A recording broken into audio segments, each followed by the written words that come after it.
The sea turned crimson that morning. What should have been a routine convoy escort became a massacre that changed naval warfare forever.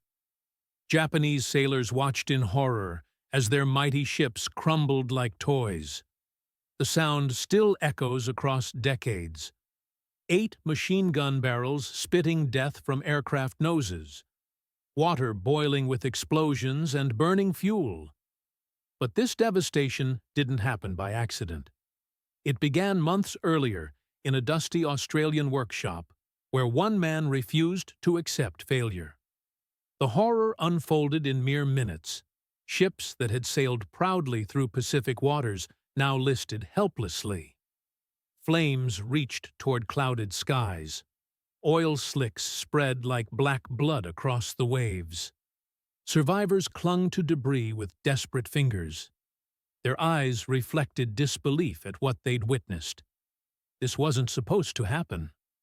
Japanese naval doctrine had prepared for everything. High-altitude bombing runs, torpedo attacks from distant aircraft.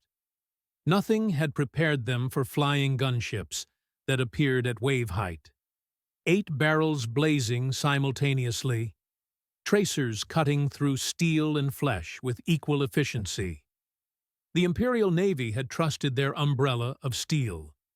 Anti-aircraft guns positioned on every destroyer.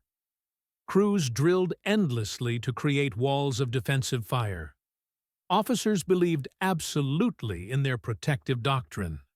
American bombers had failed before. High-altitude attacks scattered bombs harmlessly into empty ocean. Torpedo planes approached predictably along vulnerable flight paths. Japanese gunners had beaten back every previous assault. Confidence flowed through every level of command, from bridge officers studying weather charts to ordinary sailors cleaning their weapons. The sea belonged to Japan. Their convoy would reach its destination safely. That confidence shattered when strange aircraft appeared just above the water. Modified bombers with gun barrels protruding from reinforced noses. Death approaching at 300 miles per hour. To understand how this nightmare became reality, we must travel backward. Back to workshops where desperate men built weapons that defied every rule of warfare. The Pacific conflict had reached a crucial moment by early 1943. Japan's conquests stretched across thousands of miles of ocean, but holding territory demanded constant resupply. Soldiers needed ammunition. Food grew scarce on isolated islands. Medical supplies dwindled to nothing. Japanese garrisons faced slow starvation without regular convoys. The northern coast of New Guinea held thousands of troops waiting desperately for relief. Their defensive lines would crumble without fresh reinforcements and equipment. Imperial Navy commanders assembled their response. 8 transport vessels packed with nearly 7,000 soldiers from the crack 51st Division. 8 destroyers would provide escort. The convoy represented more than military necessity. It was a lifeline for dying outposts. Japanese planning relied on proven tactics. Warships formed protective screens around vulnerable transports. Anti-aircraft crews trained constantly to unleash coordinated barrages. Fighter patrols swept the skies for approaching threats. Previous experience supported their confidence. Pearl Harbor had demonstrated Japanese air power supremacy. Naval battles in the Java Sea proved Japanese ships could devastate Allied fleets. Every engagement reinforced belief in Imperial Navy doctrine. Officers taught their crews fundamental principles. Steady gunfire could drive off any bomber attack. Sharp maneuvering would spoil enemy aim. Disciplined crews following established procedures would always prevail. Sailors absorbed these lessons completely. They'd witnessed American raids fail repeatedly. High-flying bombers missed moving targets consistently. Torpedo aircraft required long, vulnerable approaches that invited destruction. The steel umbrella had protected previous convoys. It would protect this one, too. Yet beneath this surface confidence, cracks were spreading. American forces were learning from their failures. Traditional bombing methods had proven useless against moving ships. Torpedoes were precious and difficult to employ effectively. Something fundamental had to change. In workshops across Australia, innovation was taking shape. Revolutionary ideas emerged from desperate necessity. If conventional tactics couldn't stop Japanese convoys, unconventional ones would have to succeed. The transformation began in heat and dust, far from official planning rooms. Paul Gunn had seen enough failure to demand radical solutions. The former Navy pilot, turned Army Air Force innovator, understood the brutal mathematics of aerial warfare. High-altitude bombing wasted ordnance against ship targets. Torpedo attacks required skills and resources the Southwest Pacific lacked. Japanese supply lines would continue flowing unless something drastic happened. Gunn's answer violated every principle of bomber design: transform medium bombers into flying battleships. At Eagle Farm Airfield near Brisbane, he directed mechanics to strip away the glazed nose sections from B-25 Mitchell bombers. Steel mounting plates replaced transparent aluminum. Heavy machine gun barrels projected forward like the fangs of mechanical predators. 4 guns became 6. 6 became 8. Each weapon capable of firing armor-piercing incendiary rounds at devastating velocity. The modification demanded improvised engineering, reinforcing nose sections to absorb massive recoil forces, balancing ammunition loads throughout the aircraft, preventing gun jams during violent combat maneuvers. Every challenge met through trial and error, sweat and determination. The weapon they created defied description. 850 caliber machine guns firing simultaneously could pour nearly 7,000 rounds per minute into target areas.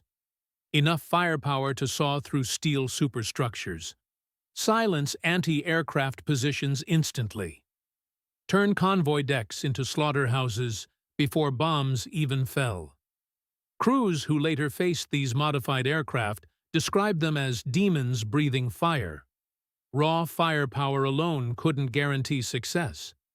Gunn paired his innovation with another desperate invention: skip bombing techniques developed through weeks of dangerous practice.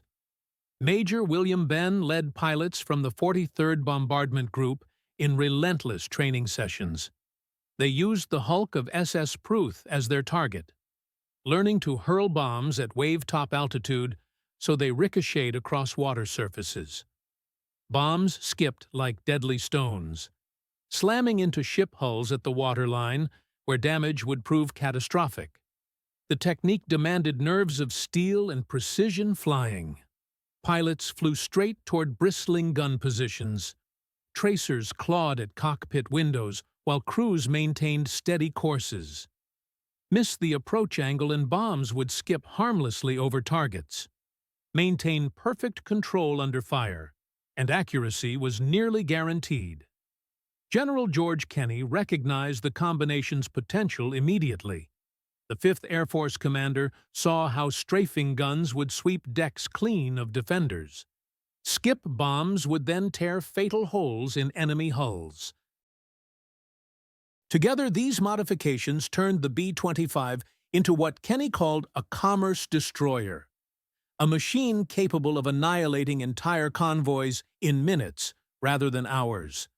By early 1943, whole squadrons were converting to the new configuration. Gun noses replaced bombardier positions.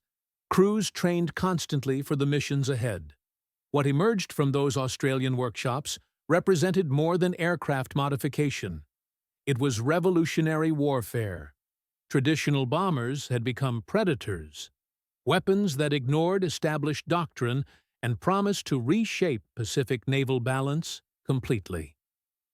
Soon across New Guinea waters, the Imperial Navy would discover this innovation's true meaning. Dawn broke gray and threatening over Bismarck's sea waters. The Japanese convoy maintained steady formation despite deteriorating weather conditions. Transport captains studied their charts, while destroyer escorts swept the horizon for threats. Aboard the crowded troop ships, soldiers of the 51st Division gathered on deck spaces. Some wrote letters home, others cleaned rifles and checked equipment. Most simply stared at endless ocean horizons, trusting Navy protection. These men carried hopes of reinforcing comrades at Leh. Many had never seen combat. Others were veterans of China campaigns. All believed Japanese naval supremacy would see them safely to their destination. Around them, destroyer crews maintained vigilant readiness. 25mm cannon crews tracked imaginary aircraft. 5-inch gun positions remained fully manned. Range-finding equipment swept constantly for approaching contacts. The protective doctrine was clear and well-rehearsed. When American bombers appeared, the steel umbrella would deploy. Coordinated defensive fire would drive off attackers as it had many times before. Admiral Masatomi Kimura commanded from his flagship with quiet confidence. The mission presented dangers, but nothing unprecedented. Japanese convoys had crossed these waters successfully for months. There was no reason to expect different results. Hundreds of miles south at crude airfields carved from New Guinea jungle, another scene unfolded. American and Australian flight crews prepared their modified aircraft for the mission ahead. Mechanics made final adjustments to gun installations. Ammunition belts were checked and rechecked. Oil-stained hands wiped nervous sweat from worried faces. The air smelled of aviation fuel mixed with tension. Pilots gathered around intelligence boards, reviewing target information. Flight paths traced with calloused fingers across worn maps. They knew what awaited them beyond the horizon. Low-altitude runs into concentrated defensive fire. Engines screaming at wave-top height through walls of tracers. Many aircraft would not return from this mission. Some men stared at photographs tucked inside flight jacket pockets. Others made nervous jokes to hide mounting fear. Ground crews loaded specially fused bombs designed for skip bombing attacks. The battle plan was elegantly simple and utterly brutal. Strafer aircraft would attack first, unleashing streams of 50-caliber destruction. Skip bombers would follow their deadly harvest, bouncing bombs across water surfaces into ship hulls. Timing meant everything. Coordination determined survival. Failure would mean disaster for everyone involved. As morning light strengthened, engines roared to life across the field. Propeller wash kicked dust and debris into humid air. Pilots of the 3rd Attack Group and their Australian allies lifted from makeshift runways. Aircraft after aircraft bristling with forward-firing guns and grim determination. Below them, mechanics watched silently, knowing many friends might never return. Over the ocean, Japanese lookouts continued scanning empty skies. They expected high-altitude formations, perhaps torpedo-carrying aircraft. Nothing in their training prepared them for what was approaching. Sleek predators skimming wave-tops armed with 8 gun noses that would soon glow with deadly fire. Two forces moved inexorably toward collision. One confident in proven doctrine. The other desperate to prove radical innovation. Only one would survive the encounter intact. Japanese lookouts spotted the first formations shortly after sunrise. Dark specks moving against southern horizon clouds. The familiar pattern of American bomber attacks. Alert signals rang throughout the convoy. Gun crews raced to battle stations, swinging weapon barrels skyward. At 7,000 feet, B-17s and conventional B-25s approached exactly as Japanese doctrine predicted. Gunners steadied themselves, breathing easier. This was the attack they'd trained for. The attack they'd defeated before. Shells thundered upward, creating the protective steel umbrella. Tracers arced through morning air, blossoming into deadly flower patterns. But then came different sounds. Low, heavy engine noise rising from the sea itself. The modified B-25 strafers of the 3rd Attack Group skimmed water surfaces unseen until nearly upon the convoy. Australian squadrons followed in tight formation, propellers clawing through ocean spray, noses bristling with machine gun barrels. At wave-top height, the attack aircraft surged forward like mechanical sharks.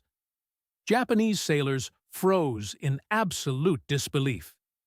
This violated everything they'd been taught about American bombing tactics. No high-altitude approaches, no predictable torpedo runs. Instead, death approached at point-blank range. Major Edward Larner led the initial assault. His aircraft, ruthless, cut across wave surfaces at nearly 300 miles per hour. At 1,200 yards, he squeezed firing triggers. 8 streams of .50 caliber fire leaped from his nose. Glowing tracers formed solid walls of destruction. They tore into destroyer Shirayuki, smashing through bridge structures and shredding gun crews. Steel and flesh disintegrated with equal brutality. Windows burst into crystalline fragments. Bulkheads buckled under concentrated fire. Within 10 seconds, Shirayuki fell silent, her guns mute and command structure decapitated. Behind Larner, more strafers pounced on helpless targets. Lieutenant John Hennebrey lined up transport Kyokusei Maru, walking his tracers from bow to stern. The deadly stream carved through bridge positions. Officers died at their posts. Helm controls shattered under concentrated fire. His bombs skipped across wave surfaces, slamming into the hull below waterline. Detonations deep within ripped her belly open. Soldiers trapped below deck never had opportunity to escape. Ocean waters swallowed their screams along with their bodies. All around the convoy, chaos erupted in devastating waves. Bowfighters dove from higher altitudes. Their 20mm cannons hammered anti-aircraft nests. Lifeboats exploded into splinters. Sailors died trying to reach defensive positions that no longer existed. Bombs ricocheted across water like deadly stones. Each impact sent thunderous shockwaves through transport hulls. The destroyer Arashio attempted to shield merchant vessels by swinging broadside. The maneuver sealed her fate immediately. 3 strafers converged simultaneously. Combined firepower shredded bridge structures. Rudder controls jammed under concentrated destruction. She careened helplessly into transport Nojima. The 2 ships locked together in burning metallic embrace.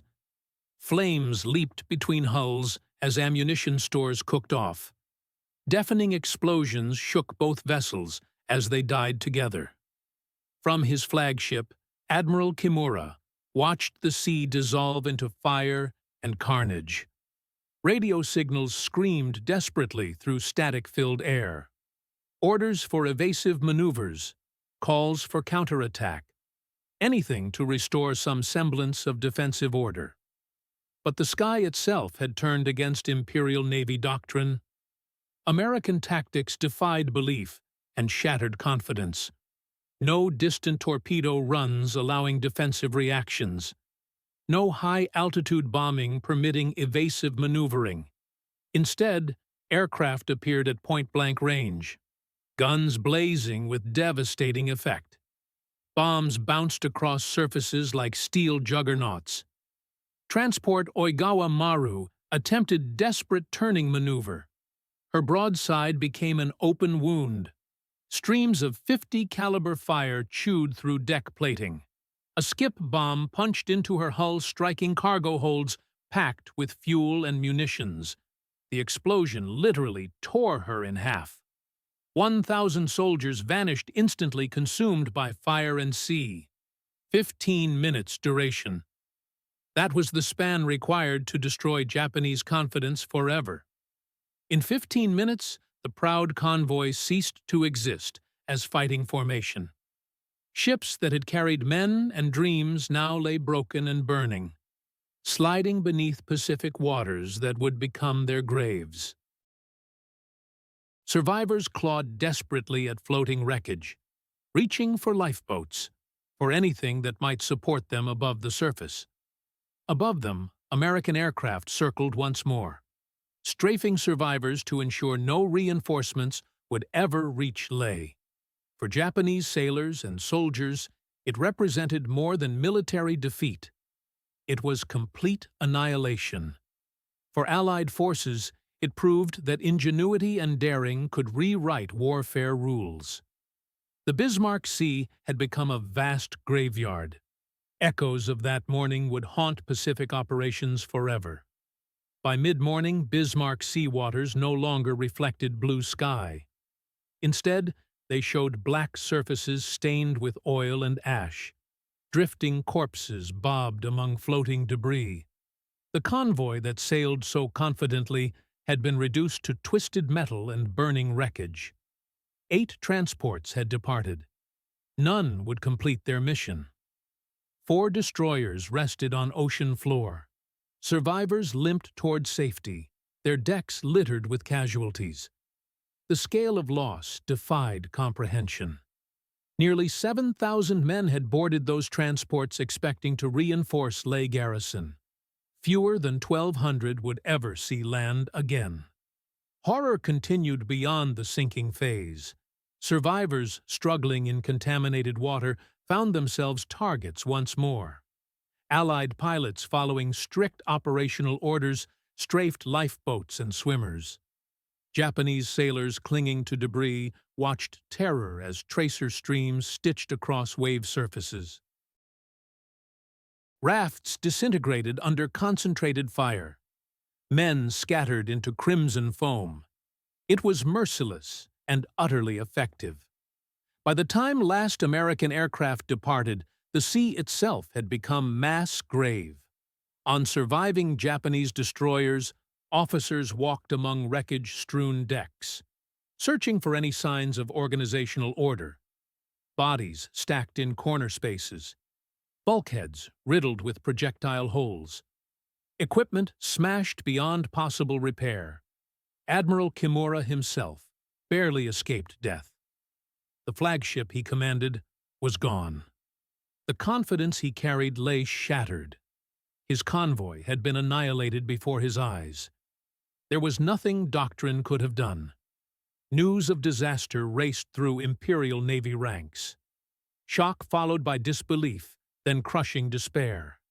The steel umbrella doctrine, once trusted completely, had proven useless. Naval officers who dismissed American bombing as clumsy, ineffective, now faced undeniable truth. Americans had found weapons that broke Japanese defenses easily. No amount of discipline could stand against flying gunships spitting fire at point-blank range. No wall of defensive guns could stop aircraft that ignored traditional approaches. For Allied command, the aftermath meant triumph. Photographs of shattered transports and burning seas filled newspapers throughout Allied nations. Commanders hailed the operation as proof of American ingenuity, evidence of aircrew courage flying straight into walls of defensive fire.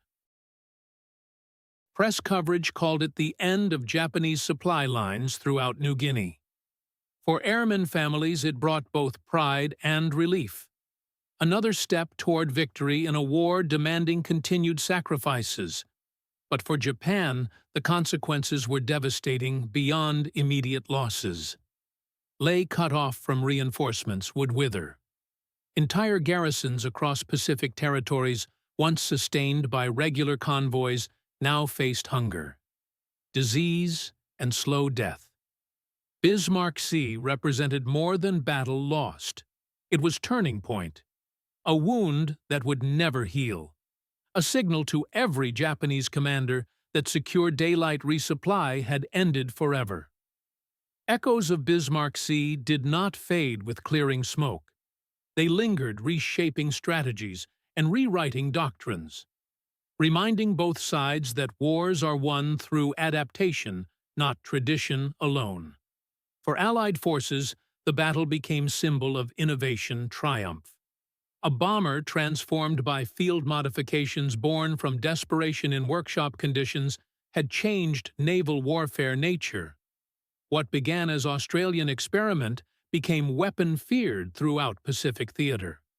Japanese survivors called the B-25 Stryfer a mechanical monster.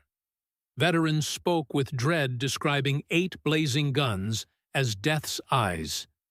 Naval officers who once scoffed at American bombing could no longer deny reality.